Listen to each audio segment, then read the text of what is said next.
ঢাকা বরিশাল মহাসড়কে ট্রাকের চাপায় অটোরিকশার 6 যাত্রী নিহত, আহত 8 জন। বরিশাল শের-ই বাংলা মেডিকেল কলেজ হাসপাতালে ভর্তি।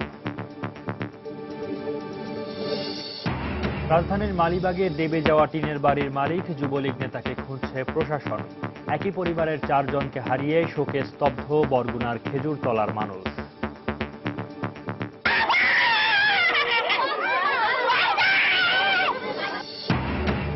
উৎসাহ উদ্দীপনা চলছে প্রার্থীদের নির্বাচনী প্রচারণা। চট্টগ্রামে প্রায় 15,500 নির্বাচনী কর্মকর্তার প্রশিক্ষণ।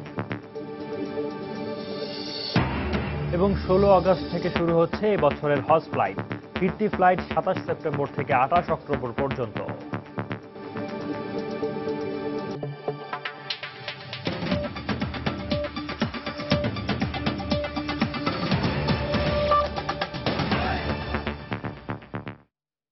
বাংলা সময়ের সঙ্গে আছি আমি ইশরাত জাহান এবং আমি সৌমিত্র শুভ্র। বরিশালে ট্রাকের চাপায় মা ও ছেলে সহ মাহেন্দ্রর 6 যাত্রী নিহত হয়েছেন। এদের মধ্যে মামুনুর রশিদ নামে বরিশাল বিএম কলেজের অনার্স প্রথম বর্ষের এক ছাত্র রয়েছেন বলে নিশ্চিত করেছে পুলিশ। এই ঘটনায় আহত হয়েছেন আরও 8 জন। সকালে ঢাকা বরিশাল মহাসড়কের কাশীপুর এলাকায় এই দুর্ঘটনা ঘটে। ঘটনার পরপরই পালিয়ে যায় ট্রাক চালক। ইতিমধ্যে নিহতদের প্রত্যেক পরিবারকে আর্থিক সহায়তা দেওয়ার ঘোষণা দিয়েছে জেলা প্রশাসন। ফিরদাউস সোহাগের রিপোর্ট। সকাল 9:30টার দিকে বরিশালের বাবুগঞ্জের রহমতপুর থেকে একটি যাত্রী বোঝাই আলফা মাহেন্দ্রা বরিশালের দিকে যাচ্ছিল। বিপরীতমুখী একটি ট্রাকের সাথে হয় মুখোমুখি সংঘর্ষ। একটি মহাইট দিতে গিয়ে এ দুর্ঘটনা বলে জানান প্রত্যক্ষদর্শী ও স্থানীয়রা।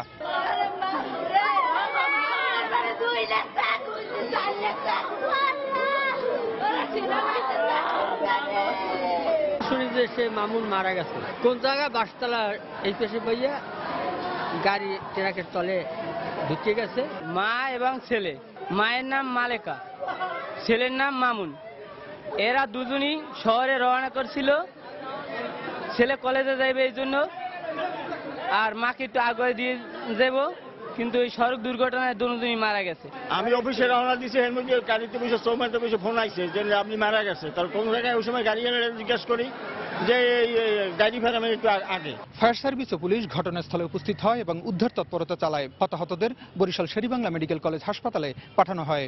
অ্যাক্সিডেন্ট রোগী ভর্তি করছে 9 জন, তার ভিতরে মারা গেছে 1 জন, 9 জনের ভিতরে 1 জন মারা গেছে বাচ্চা একটা, আর স্পটে মারা গেছে 5 জন। আমরা 5 জন এখানে পাইছি। 3 জনের শারীরিক অবস্থা মোটামুটি ভালো বলা যায়, আগে অতটা গুরুতর না, তবে আমরা 72 ঘন্টা তাদের অবজারভেশন রেখেছি। 72 ঘন্টা পরে তাদের ফাইনাল একটা অবস্থা বোঝা যাবে। এই সড়ক দুর্ঘটনায় নিহতদের পাশে দাঁড়িয়েছে বরিশাল জেলা প্রশাসন। তাদের পক্ষ থেকে নিহতদের জন্য 5,000 টাকা করে অনুদান দেওয়া হয়েছে। বরিশালের শের-ই বাংলা মেডিকেল কলেজ হাসপাতাল থেকে ফিরদাউস সোহাগ, সময় সংবাদ। রাজধানীর মালিবাগ চৌধুরীপাড়ার ঝিলপাড়ে দেবে যাওয়া টিনশেড বাড়ির নিচ থেকে এখন পর্যন্ত একই পরিবারের 4 জন সহ মোট 12 জনের লাশ উদ্ধার করা হয়েছে।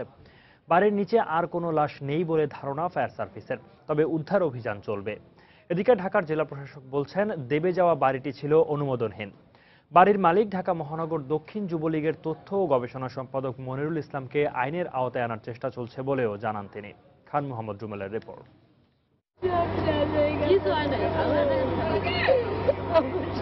বাড়ির মালিকের চরম দায়িত্বহীনতা আর নগদ টাকার লোভের কারণে চিরতরে হারিয়ে গেল 12টি তাজা প্রাণ। অথচ নিম্ন আয়ের এই মানুষগুলো সবুজে মরানো গ্রামের পরশ ছেড়ে ইটকাঠের এই শহরে এসেছিলেন দিন বদলের আশায়। দিন বদলের সেই স্বপ্নকে ছোঁয়ার আকাঙ্ক্ষায় ঝুঁকি নিয়েই বসবাস করতেন ডোবার উপর বানানো টিনশেড দোতলা বাড়িতে, যেটির নেই কোনো নকশা, নেই মজবুত কাঠামো, নেই সুস্থ জীবনযাপনের ন্যূনতম নিরাপত্তা।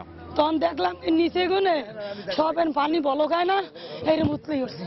ওই উতলামের সরে সাথে সাথে আমি আড়াটা ধরছি, আড়াটা ধরে আমার পোলা লই এরমে রয়েছি, হাতে নিয়ে আবার কাটতে ছিঁড়ে আনি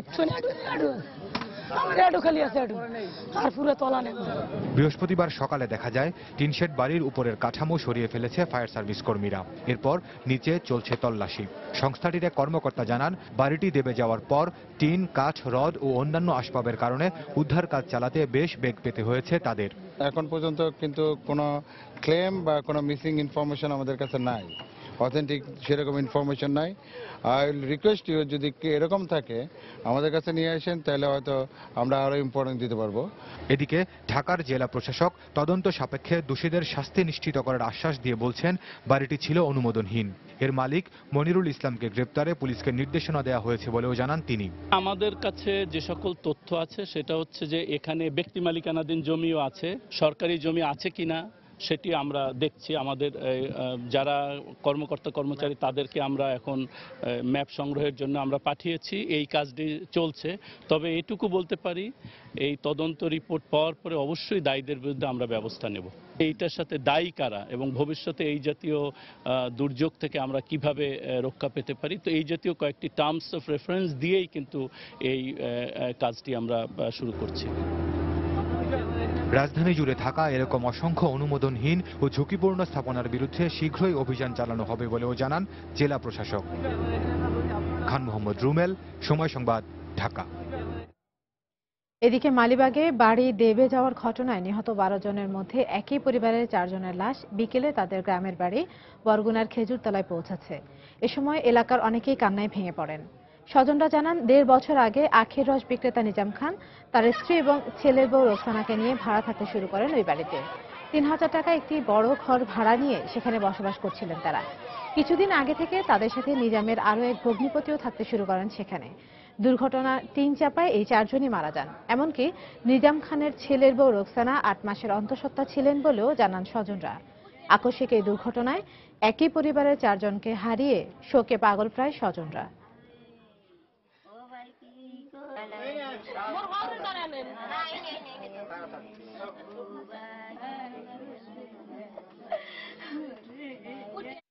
দুর্নীতি আমার ভাই নাই, আমার ভাই বউ নাই, আমার ভাই পুতের বউ নাই, আমার সন্তান নাই। ভাই পুতের বউ, এরপরে বোনাই মরছে, বাচ্চা আছে ভাই পুতের বউর গর্বে, এই মারা গেছে। 5 গুলা ছেলে সন্তান তুইয়া, হ্যাঁ নিজের স্ত্রীও আছে। আপনারা দেখছেন বাংলা সময়। একা একা নিজের মনে একা বসে ভাবা, সব বসে কেন একা একা, একা আবার লাইফ হয় নাকি, ফ্রেন্ড ছাড়া লাইফ চলে কি পথ, নেট ছাড়া ফ্রেন্ড ইম্পসিবল, নেট ছাড়া তো লাইফটা বোরিং। বন্ধুত্ব জমে শেয়ারিং এ, আর শেয়ারিং জমে স্মার্টফোনে। তাই এয়ারটেল 3G ইন্টারনেটের বেস্ট এক্সপিরিয়েন্স আর অফার বেছে নিতে ডায়াল করো *121*999#। Airtel, the smartphone network. Bangladesh থেকে আগামী 16 আগস্ট শুরু হবে এবছরের পবিত্র হজ ফ্লাইট। চলবে 18 সেপ্টেম্বর পর্যন্ত। দুপুরে সচিবালয়ে হজ ব্যবস্থাপনা নিয়ে আন্তঃমন্ত্রণালয় সভা শেষে বেসামরিক বিমান পরিবহন ও পর্যটন মন্ত্রী রাশেদ খান মেনন সাংবাদিকদের এ তথ্য জানান। হজের ফিরতি ফ্লাইট আগামী 27 সেপ্টেম্বর থেকে শুরু হবে বলেও জানান তিনি। মন্ত্রী বলেন, এবার বিমান বাংলাদেশ এয়ারলাইন্স ও সৌদি এয়ারলাইন্স যৌথভাবে সমান সংখ্যক হজযাত্রী পরিবহন করবে। হজযাত্রীরা হাত ব্যাগের মাধ্যমে 7 কেজি এবং সর্বোচ্চ 2টি ব্যাগে 32 কেজি পর্যন্ত মালামাল বহন করতে পারবেন। এছাড়া হজ শেষে ফেরার সময় সাথে করে জমজমের পানি আনতে পারবে না জানিয়ে বিমানমন্ত্রী বলেন, এয়ারলাইন্স কর্তৃপক্ষ আগেই জমজমের পানি নিয়ে এসে শাহজালাল বিমানবন্দরে জমা রাখবে এবং সেখান থেকে এটি সংগ্রহ করতে পারবেন তারা। এদিকে সাধারণ শ্রেণীর হজযাত্রীদের $1,500 এবং বিজনেস ক্লাসের হজযাত্রীদের জন্য বছর $2,500 ভাড়া নির্ধারণ করা হয়েছে।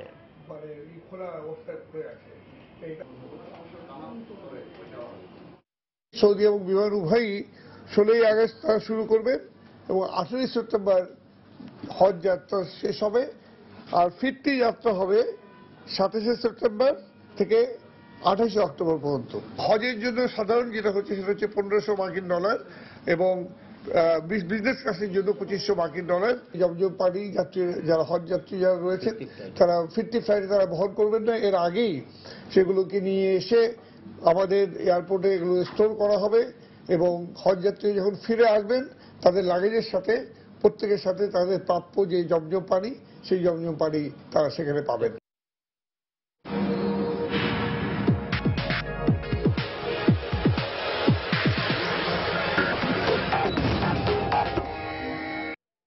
দলীয় নেতাকর্মীদের নিয়ে সকাল থেকেই প্রচারণা চালাচ্ছেন চট্টগ্রাম সিটি কর্পোরেশন নির্বাচনে মেয়র প্রার্থী আজম নাসিরউদ্দিন এবং এম মঞ্জুর আলম।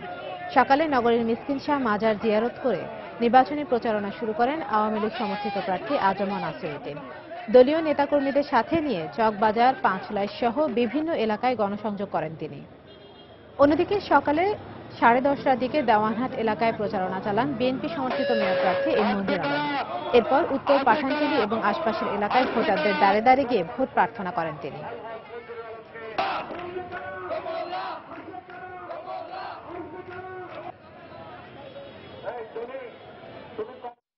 প্রচুর সাড়া পাচ্ছি, কারণ যেখানে যাচ্ছি সেখানে শুধু গত 14 বিদায়ী মেয়রের ব্যর্থতার কথাই শুনতে হচ্ছে এবং জনগণ এইগুলো আমি আগে অতটুকু ধারণা ছিল না। ভোটাররা বলছে যে উনি 5 বছর আসেননি এলাকায়। বিগত নির্বাচনেও এই এলাকা থেকে আমরা বিপুল ভোট পেয়েছিলাম। এবারও ওনারা আমাদেরকে আশ্বস্ত করেছেন বিগত বারের ন্যায় এবারও তারা আমাদেরকে অধিক ভোটে আমাদেরকে প্রদান করবেন। এদিকে চট্টগ্রাম সিটি কর্পোরেশন নির্বাচন পরিচালনার কাজে নিয়োজিত প্রায় 15,500 প্রিজাইডিং অফিসার, সহকারী প্রিজাইডিং অফিসার এবং পোলিং অফিসারের 2 দফা প্রশিক্ষণের প্রথম দফা শুরু হয়েছে আজ সকালে। নগরীর ডাক্তার খাস্তগীর বালিকা বিদ্যালয় এবং কাজেম আলী হাই স্কুলে এই প্রশিক্ষণ শুরু হয়। এবারে নির্বাচনে 719টি কেন্দ্রের 4,906টি বুথে ভোট গ্রহণ হবে। ভোট গ্রহণের জন্য 719 জন প্রিজাইডিং অফিসার, 4,906 জন সহকারী প্রিজাইডিং অফিসার এবং 9,812 জন পোলিং অফিসার দায়িত্ব পালন করবেন। Returning officer Abdul Baten, Chittagong metropolitan police commissioner Abdul Jalil Mondal এবং নির্বাচন কমিশনের যুগ্ম সচিব জেসমিন টুলি প্রশিক্ষণ পরিচালনা করছেন।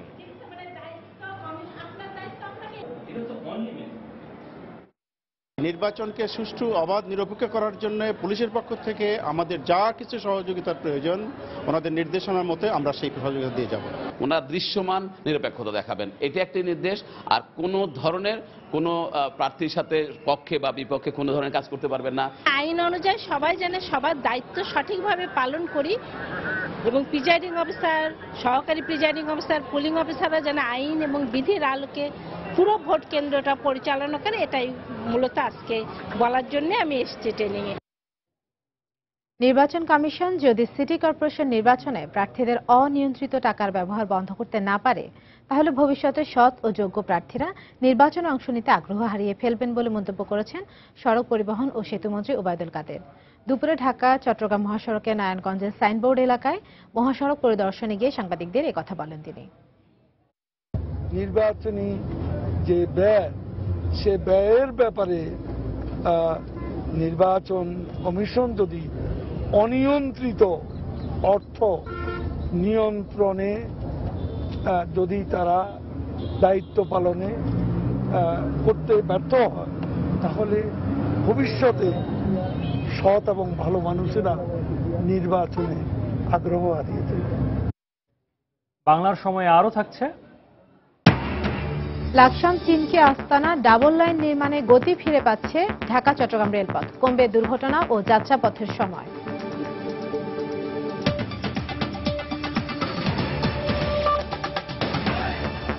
আট বছর পর চট্টগ্রামের বায়াজিতে 330 একর জায়গায় পাহাড়ের পাদদেশে প্রস্তাবিত নতুন আবাসিক প্রকল্প করতে যাচ্ছে চট্টগ্রাম উন্নয়ন কর্তৃপক্ষ সিডিএ। আর এখন থেকে নদ নদীর দূষণ রোধে দেশের সব বিভাগীয় শহরে আবাসিক প্রকল্পে সুয়ারেজ ট্রিটমেন্ট প্ল্যান্ট এসটিপি রাখা বাধ্যতামূলক করা হচ্ছে বলে জানিয়েছেন গৃহায়ন ও গণপূর্ত মন্ত্রী ইঞ্জিনিয়ার মোশাররফ হোসেন। সকালে চট্টগ্রামের চৌমুহনীতে সিডিএর কর্ণফুলী মার্কেট ও পাহাড়তলী মার্কেট সহ প্রস্তাবিত আবাসিক প্রকল্প এলাকা পরিদর্শনকালে সাংবাদিকদের তিনি একথা জানান। এছাড়া কর্ণফুলী ও সিডিএ মার্কেট ভেঙে 25 তলা বিশিষ্ট আবাসিক কাম নান্দনিক বাণিজ্যিক কমপ্লেক্স নির্মাণেরও কথা জানান মন্ত্রী। এ সময় সিডিএর চেয়ারম্যান জানান, বাণিজ্যিক রাজধানী চট্টগ্রামের চাহিদার সঙ্গে সামঞ্জস্য রেখে পাহাড় না কেটে বায়েজিদের সব সুযোগ সুবিধার সমন্বয়ে আবাসিক প্রকল্প তৈরি করা হবে। এতে থাকবে 1700 প্লট।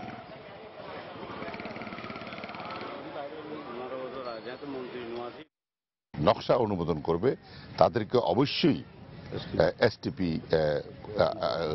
তাদের বিল্ডিংয়ে রাখতে হবে এবং এসটিপি রাখলে অন্তত কিছুটা দূষণমুক্ত পানি হয়ে তারা বের হবে। নতুনভাবে কিছু করার জন্য যুগের সাথে মিলিয়ে ওই জন্য আমরা এই পাহাড়ের তলদেশে পাহাড়কে না কেটে পরিবেশ বান্ধব একটা আবাসন করার জন্য আমরা সিদ্ধান্ত নিয়েছি। 330 একর জায়গা, এখানে প্রায় 1700 প্লট হবে। 1,500 কোটি টাকা ব্যয়ে লাকসাম চিনকি আস্তানা ডাবল লাইন নির্মাণের ফলে গতি ফিরে পাচ্ছে ঢাকা চট্টগ্রাম রেলপথ। এতে দুর্ঘটনা হ্রাসের পাশাপাশি ট্রেন আসা যাওয়ার সময়ও কমবে। অন্যদিকে স্টেশন রিমডেলিং প্রকল্প বাস্তবায়নে পাল্টে যাচ্ছে চট্টগ্রাম রেল স্টেশনের অপারেশনাল কার্যক্রম। দুটি প্রকল্পই বাস্তবায়ন করেছে দেশীয় company max group. 18 April video কনফারেন্সের মাধ্যমে গুরুত্বপূর্ণ এই দুটি প্রকল্পের উদ্বোধন এবং লাকসাম আখাউড়া ডাবল লাইন প্রকল্পের ভিত্তিপ্রস্তর স্থাপন করবেন প্রধানমন্ত্রী। আশরাফুল মামুনের ক্যামেরায় বিস্তারিত জানাচ্ছেন হাজারা শুইলি। 320 কিলোমিটার দীর্ঘ ঢাকা চট্টগ্রাম রেলপথে ট্রেন চলাচল নিরবিচ্ছিন্ন রাখতে ডাবল লাইনের কোনো বিকল্প নেই। বিদ্যমান রেলপথে 123 কিলোমিটার ডাবল লাইন থাকলেও বাকি অংশ ছিল সিঙ্গেল। এ অবস্থায় বাকি 177 কিলোমিটার রেলপথ ডাবল করতে 2010 সালে 3টি ভাগে প্রকল্প হাতে নেওয়া হয়। এর মধ্যে চিনকি আস্তানা থেকে লাকসাম পর্যন্ত 61 কিলোমিটারের কাজ ইতিমধ্যে শেষ হয়েছে। একটি লাইন দিয়ে 20টি করে ট্রেন আমরা চালাবো। তখন একটি লাইন দিয়ে চালাতে গিয়ে যে ক্রসিং এর জন্য যে সময়টা নষ্ট হতো, সেটা এখন আর ক্রসিং এর প্রয়োজন হবে না, এবং যেগুলো ঊর্ধ্বমুখী ট্রেন সেগুলো ঊর্ধ্বমুখী লাইন দিয়ে যাবে, এবং যেগুলো চিটাগংয়ের দিকে আসবে এগুলো ডাউন লাইন দিয়ে, নতুন নির্মিত লাইন দিয়ে চলাচল করবে। পর্যাপ্ত রেল লাইন ও প্ল্যাটফর্ম না থাকায় চট্টগ্রাম রেল স্টেশনের পরিচালন ক্ষমতা ছিল সীমিত। তাই গুরুত্বপূর্ণ এই স্টেশনের অপারেশনাল কার্যক্রম নিরবিচ্ছিন্ন রাখতে 2011 সালে নেওয়া হয় চট্টগ্রাম রেল স্টেশন রিমডেলিং প্রকল্পের কাজ। আমাদের যে স্টেশনের ক্যাপাসিটি আছে, এটা আমরা ম্যাক্সিমাম 50টা ট্রেন রিসিভ এন্ড ডিসপ্যাচ করতে পারি। তো এই প্রকল্প শেষ হলে আমরা 80 থেকে 90টা ট্রেন রিসিভ এবং ডিসপ্যাচ করতে পারবে। পুরাতন জরাজীর্ণ লাইনগুলি আধুনিকায়ন করে উন্নততর স্ট্রাকচার এখানে স্থাপন করা হয়েছে। 4টা লাইন, নতুন লাইন স্থাপন হয়েছে। এই প্রকল্পের আওতায় 4টি নতুন লাইন, 2টি প্ল্যাটফর্ম ও ইঞ্জিন বের হওয়ার স্কেপ লাইন নির্মাণের ফলে অনেক বেশি ট্রেন পরিচালনার পাশাপাশি সময় বাঁচবে। আগেকার সিগন্যালিং ব্যবস্থা থেকে এখন সিগন্যালিং ব্যবস্থা অনেক উন্নত। পয়েন্ট অপারেশনের যে দায়িত্ব, যিনি যে মাস্টার সাহেব নিয়োজিত থাকেন, কোনো কারণে যদি উনি সেটা অপারেট করতে না পারেন, সে বিকল্প হিসাবে সুপারভাইজিং স্টেশন মাস্টার যে আছেন তিনি এখান থেকে এটা কন্ট্রোল করতে পারবেন। পাশাপাশি আমাদের কন্ট্রোল অফিস থেকেও এটা সার্বিক কার্যক্রম মনিটর করতে পারবেন। জাপানি উন্নয়ন সংস্থা জাইকা ও সরকারি অর্থ সহায়তায় প্রকল্প দুটিতে ব্যয় হয়েছে 1787 কোটি টাকা। হাজিরা শিউলি, সময় সংবাদ, চট্টগ্রাম। রাজশাহী বিশ্ববিদ্যালয়ে বিভিন্ন শূন্য পদে দলীয় নেতাকর্মীদের নিয়োগের জন্য উপাচার্যকে হুমকি ধামকি দেওয়ার অভিযোগ উঠেছে মহানগর আওয়ামী লীগের নেতাকর্মীদের বিরুদ্ধে। তবে বিষয়টি অস্বীকার করেছেন সংগঠনটির নেতৃবৃন্দ। বিশ্ববিদ্যালয়ের জনসংযোগ কর্মকর্তা জানান, দুপুর 2টার দিকে মহানগর আওয়ামী লীগের সাধারণ সম্পাদক ডাবলু সরকারের নেতৃত্বে 7-8 জন নেতা রাজশাহী বিশ্ববিদ্যালয়ের উপাচার্য প্রফেসর মিজান উদ্দিনের সঙ্গে দেখা করতে প্রশাসনিক ভবনে আসেন। এ সময় তারা শূন্য পদে দ্রুত দলীয় নেতাকর্মীদের নিয়োগের দাবি জানান। এ নিয়ে উপাচার্য সহ সেখানে থাকা কয়েকজন শিক্ষকের সঙ্গে আওয়ামী লীগ নেতাদের বাক বিতণ্ডা হয়। মহানগর আওয়ামী লীগ নেতারা অশোভন আচরণ করেছেন বলে অভিযোগ করেন কর্তৃপক্ষ।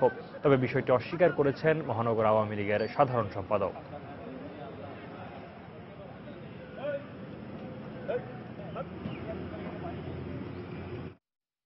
ফারুকের আসামিরা নির্দ্বিধায় পরীক্ষা দিয়ে এইখান থেকে চলে যাচ্ছে। প্রশাসন তাদের কেন অ্যারেস্ট করছে না, এটি ছাত্রলীগের দাবি ছিল, সেটি আমাদেরকে জানিয়েছে, আমরা তার কাছে বলতে গেছিলাম। কথা কাটাকাটি হয়েছে, আমাদের সাথে তার কোনো হাতাহাতি হয়নি, কোনো চেয়ারে লাথি হয়নি। তারা এসে উপাচার্য মহোদয়কে বিশ্ববিদ্যালয়ের শূন্য পদে কর্মকর্তা কর্মচারী জরুরি ভিত্তিতে নিয়োগ দেওয়ার জন্য চাপ প্রয়োগ করেন, কিন্তু ভাইস চ্যান্সেলর তাদেরকে স্মরণ করিয়ে দেন যে বিশ্ববিদ্যালয়ের একটি প্রক্রিয়া আছে, বিশ্ববিদ্যালয়ের প্রয়োজন মতো প্রক্রিয়া অনুসরণ করে বিশ্ববিদ্যালয়ে নিয়োগ দেওয়া হয়। আমরা এ ধরনের অনভিপ্রেত ঘটনাকে আমরা নিন্দা জানাই, উদ্বেগের সঙ্গে লক্ষ্য করছি। এ ধরনের বিশ্ববিদ্যালয় একটা প্রতিষ্ঠান চলতে পারে না ঠিকভাবে। রাজনৈতিক নেতাদের বা মাননীয় সংসদদের তাদেরকে ধৈর্য ধরার দরকার আছে। সমতল ভূমির ক্ষুদ্র নৃগোষ্ঠীর আর্থ, সামাজিক, সাংস্কৃতিক ও শিক্ষার বিকাশে সরকার কাজ করে যাচ্ছে বলে জানিয়েছেন সংস্কৃতি মন্ত্রী আসাদুজ্জামান নূর। দুপুরে দিনাজপুরের সুইহারিতে নৃগোষ্ঠী সংস্কৃতি একাডেমির ভিত্তিপ্রস্তর স্থাপন শেষে সাংবাদিকদের কথা বলেন তিনি। আমাদের সরকার ক্ষুদ্র নৃগোষ্ঠীর আর্থিক এবং সাংস্কৃতিক বিকাশ, শিক্ষার বিকাশ সর্বক্ষেত্রে কিন্তু সমান নজর দেবার চেষ্টা করছে। যে সাংস্কৃতিক কেন্দ্রটি এখানে নির্মিত হতে যাচ্ছে সেটি এই অঞ্চলের ক্ষুদ্র নৃগোষ্ঠীর শিক্ষাগত যোগ্যতার পাশাপাশি সংস্কৃতি চর্চার মধ্য দিয়ে তাদের বাংলাদেশের উন্নয়নের ধারায় তারা সত্যিকার অর্থে অংশগ্রহণ করতে পারবে। সিলেটে নারী নির্যাতনের হার কোনোভাবেই কমছে না। বিভিন্ন আদালত এবং আইনি সহায়তা কেন্দ্রগুলোতে প্রতিদিনই ভিড় করছেন অসহায় নারীরা। আইনজীবীরা বলছেন, নারীরা সচেতন হওয়ায় নির্যাতন মুখ বুজে সহ্য না করে অভিযোগের জন্য বেরিয়ে আসছেন। তবে নারী ও শিশু নির্যাতন দমন ট্রাইব্যুনাল প্রায় 3 মাস ধরে বিচারক শূন্য থাকায় ভোগান্তি পোহাচ্ছেন বিচার প্রার্থীরা। ইকরামুল কবিরের রিপোর্ট। ভোর 5টার সময় আমার নির্যাতন আরম্ভ করছে, 9টা পর্যন্ত আমার নির্যাতন, একটানা নির্যাতন। লাস্ট মুহূর্তে আমার গড়, আমার একটা ঘর আছে নিচা একচালা, ও গড়ের লগে আমার ফ্যানও মাঝে, ফ্যানটা নিচার মাঝে আমার ফ্যানও লাগাইছে, ফাঁস লাগাই আমার। তো তারপরে আমি চিৎকার দিছি, কিন্তু কেউ আসে নাই আমার কাছে। মারিয়া যখন আমার অজ্ঞান অবস্থায় ফেলাইয়া গেছে গিয়ে বারোইয়া গেছেন গিয়ে আমার স্বামী। সিলেটের মোগলাবাজার হাজীগঞ্জের ইয়াসমিন আক্তার রিপার বিয়ে হয়েছিল একই এলাকার নাজিম উদ্দিনের সাথে, কিন্তু যৌতুকের ভয়াল থাবায় তছনছ হয়ে যায় তার 7 বছরের সোনালী সংসার। মোগলাবাজার থানাত আমি সাধারণ একটা ডায়েরি করছি। আইনি আশ্রয় নিতে শরণাপন্ন হন বেসরকারি আইন সহায়তা কেন্দ্র ব্লাস্টে। এই কার্যালয়ে দেখা হয় কানাইঘাট উপজেলার আরেক নির্যাতিতা নারীর। যৌতুক চাইছিল, আমি বহর বাড়ি গিয়ে হয়ে আনলে তারপরে আমার বহর বাড়ি তারা কইছেন যে আমরা দিতে পারতাম না, তফিক নাই। এখন আমি মারপিট খাইও দুনকে বাচ্চার বাইসাইয়া এখন করছি। এখন পরে তাই না লাগে আমার বহর বাড়ি দিয়ে তাই দ্বিতীয় বিবাহ করলেছে। আইনজীবীদের মতে, পারিবারিক নির্যাতন বন্ধে পারিবারিক সহিংসতা প্রতিরোধ ও সুরক্ষা আইন 2010 হওয়ার পর থেকে নির্যাতিতারা ছুটে আসছেন আইনি সহায়তা নিতে। নির্যাতিত হলে তারা প্রতিবাদ করে, এই জন্যই কিন্তু মামলার সংখ্যা বাড়ছে। আগে কিন্তু মেয়েরা ঘরে বসে থাকতো, নির্যাতন সহ্য করতো, মামলা করতে আসতো না। আইনটা কার্যকর হওয়ার পর ওই আইনের যে সুবিধাটা জনগণ পাচ্ছেন, ভুক্তভোগী জনগণ সেই আইন অনুযায়ী ওনারা মামলায় সেই সুবিধাটা নিতে চাচ্ছেন। এদিকে প্রায় 3 মাস ধরে নারী ও শিশু নির্যাতন দমন ট্রাইব্যুনাল রয়েছে বিচারক শূন্য, ফলে ভোগান্তিতে পড়তে হচ্ছে বিচার প্রার্থীদের। আইনের কাছে আর্জি নেওয়ার পর্যন্ত 1 বছর মামলা হয়ে যায়, এখনো কোনো কিছু আমি একটা সিদ্ধান্ত পাইতেছি না। আমাদের ট্রাইব্যুনালে যিনি জজ সাহেব উনি রিটায়ারমেন্টে চলে যান। রিটায়ারমেন্টে চলে গেলে এখন পর্যন্ত ওনার জায়গায় কেউ কর্মস্থলে যোগদান করেন নাই। সিলেটের নারী ও শিশু নির্যাতন দমন ট্রাইব্যুনালে প্রায় 1900 মামলা বিচারের অপেক্ষায় রয়েছে। এই আদালতে প্রতি মাসে গড়ে প্রায় 100 মামলা দায়ের হচ্ছে। ইকরামুল কবির, সময় সংবাদ, সিলেট। জয়পুরহাটের পাঁচবিবি উপজেলায় ডাকাতের সাথে সংঘর্ষে 2 পুলিশ সদস্য আহত হয়েছেন। পুলিশ জানায়, গতকাল রাত 2টার দিকে ডাকাত দল উপজেলার বাগজানা বাজারে মোবারক আলীর বাড়িতে হামলা করে। এ সময় ডাকাতরা পরিবারের 6 সদস্যকে জিম্মি করে লুটপাট করলে মোবারক আলীর ছেলে কৌশলে বাইরে গিয়ে টহলরত পুলিশকে জানায়। পরে পুলিশ বাড়িতে প্রবেশ করলে পুলিশ ও ডাকাত দলের সংঘর্ষে 2 পুলিশ সদস্য গুরুতর আহত হন।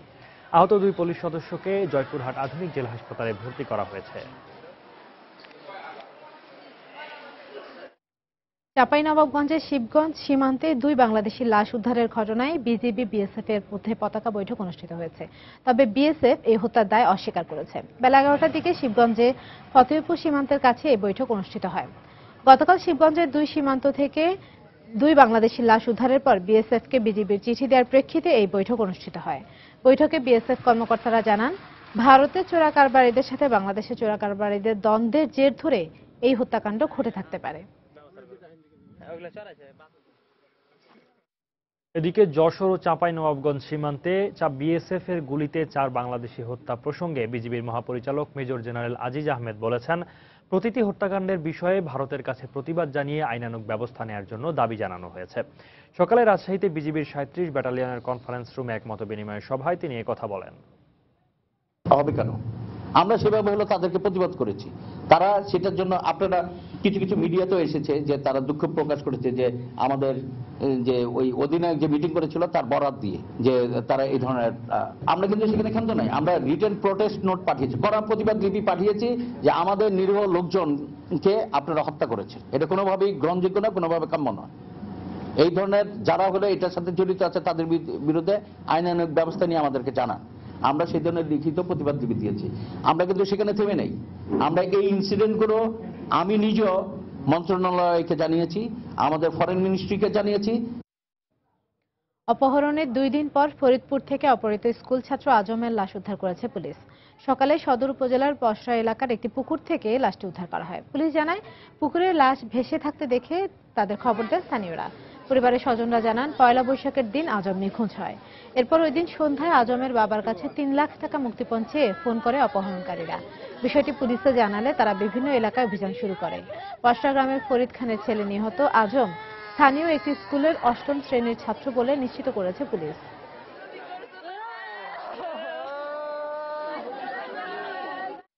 পুকুরের ভিতরে মৃত অবস্থায় জনগণ দেখায়, তারপরে পুকুরের থেকে উদ্ধার করে লাশ পোস্টমর্টমের জন্য পাঠায়।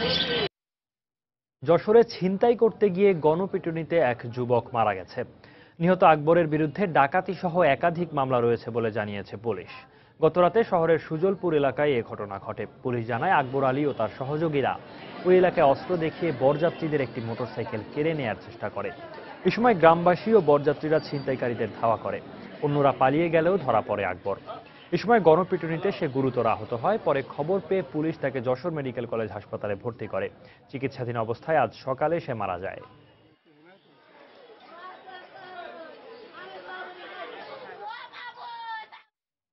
চট্টগ্রামের পাথরঘাটা থেকে 10,000 পিস ইয়াবা সহ 3 জনকে আটক করা হয়েছে। এদের মধ্যে 2 জন মিয়ানমারের নাগরিক বলে জানিয়েছে পুলিশ। সকাল 9টার দিকে নগরীর পাথরঘাটা এলাকা থেকে তাদের আটক করা হয়।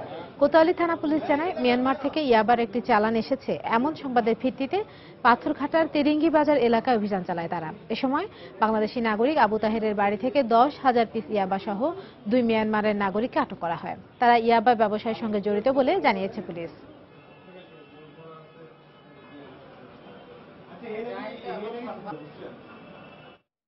কুষ্টিয়ায় 5টি পেট্রোল বোমা ও একটি এলজি গান সহ একজনকে আটক করেছে র্যাব। সকালে কুমারখালী উপজেলার তরুণ মোড় থেকে এসব উদ্ধার করা হয়। র্যাব জানায়, গোপন সংবাদের ভিত্তিতে ওই এলাকার একটি আইসক্রিম ফ্যাক্টরিতে অভিযান চালানো হয়। এ সময় সেখানে স্তূপ করে রাখা কাঠের নিচ থেকে 5টি পেট্রোল বোমা ও একটি এলজি গান উদ্ধার করা হয়। ঘটনাস্থল থেকে আসাদুল নামে একজনকে আটক করে র্যাব। এদিকে নাশকতার উদ্দেশ্যে এসব মজুত করা হচ্ছিল কিনা তা খতিয়ে দেখা হচ্ছে বলে জানিয়েছে র্যাব।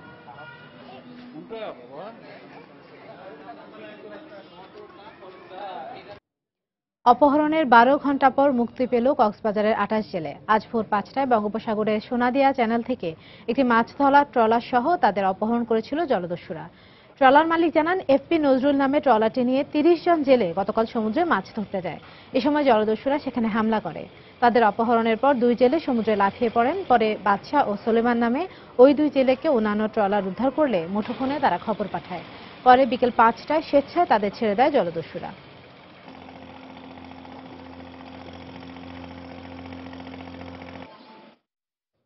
মৌলভীবাজারের হাওর অঞ্চলের কৃষকরা এখন ধান কাটা ও মাড়াইয়ে ব্যস্ত সময় পার করছেন।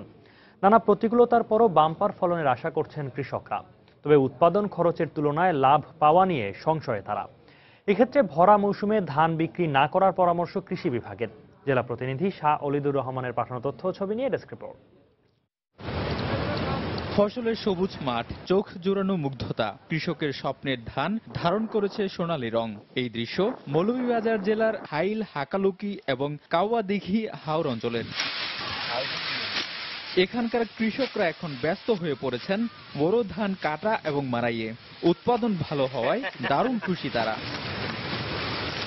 কৃষকরা জানান, কৃষি উপকরণের চড়া দাম, শ্রমিক সংকট, উপযুক্ত সময়ে সেচের পানি না পাওয়া সহ নানা সীমাবদ্ধতার মধ্যে এবার বোরো আবাদ করতে হয়েছে তাদের। উৎপাদন খরচের তুলনায় লাভ পাবেন কিনা তা নিয়ে সংশয়ে তারা। হামলা খরচ, তেল খরচ, কীটনাশক খরচ অনেক টাকা গেছে।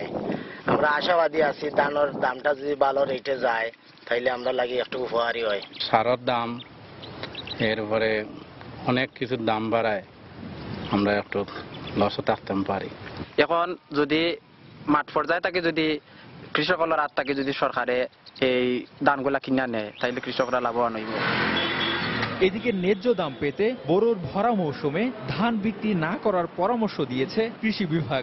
ভরা মৌসুমে ফসলের দামটা একটু কম থাকে। আমরা কৃষকদেরকে বলে আসছি যে তাৎক্ষণিকভাবে যেন উৎপাদিত ফসলটা বিক্রি না করে, কিছুদিন পরে বিক্রি করে, তাহলে তাদের ন্যায্য মূল্যটা পাবে।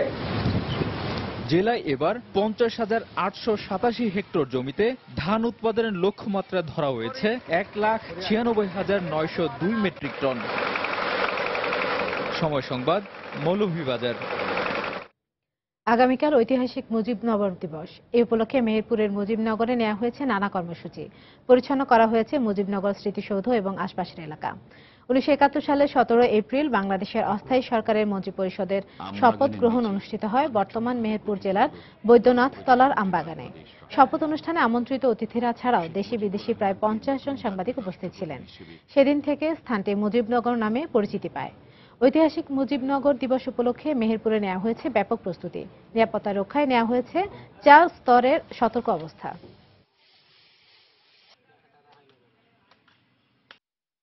মুজিবনগর দিবস উপলক্ষে মেহেরপুর জেলাকে একটি নিরাপত্তার চাদরে ঢেকে ফেলার চেষ্টা করেছি আমরা। এই উপলক্ষে মেহেরপুর জেলা সহ আশপাশের জেলা হতে আমরা 500 ফোর্স মোতায়েন করেছি।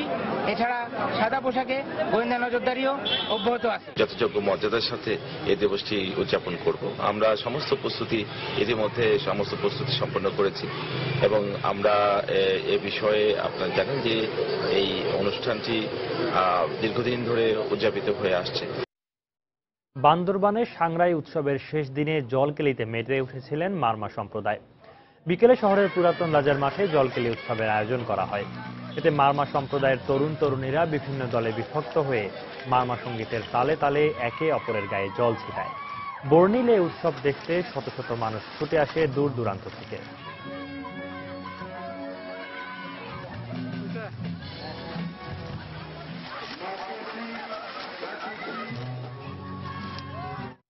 গোপালগঞ্জের কাশিয়ানীতে পয়লা বৈশাখ উপলক্ষে আয়োজন করা হয়েছিল সাপ খেলার।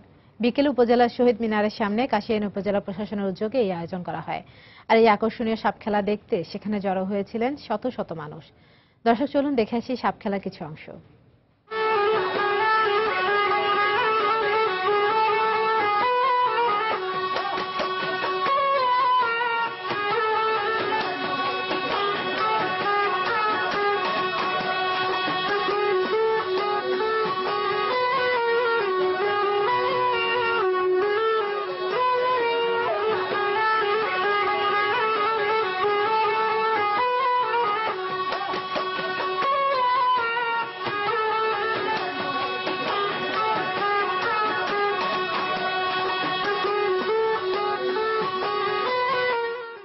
এ পর্যায়ে শীর্ষ সংবাদ জানিয়ে দিচ্ছে আরেকবার। ঢাকা বরিশাল মহাসড়কে ট্রাকের চাপায় অটোরিকশার 6 যাত্রী নিহত। আহত 8 জন বরিশাল শেরি বাংলা মেডিকেল কলেজ হাসপাতালে ভর্তি। রাজধানীর মালিবাগে দেবে যাওয়া টিনের বাড়ির মালিক যুবলীগ নেতাকে খুঁজছে প্রশাসন। একই পরিবারের 4 জনকে হারিয়ে শোকে স্তব্ধ বরগুনার খেজুরতলার মানুষ।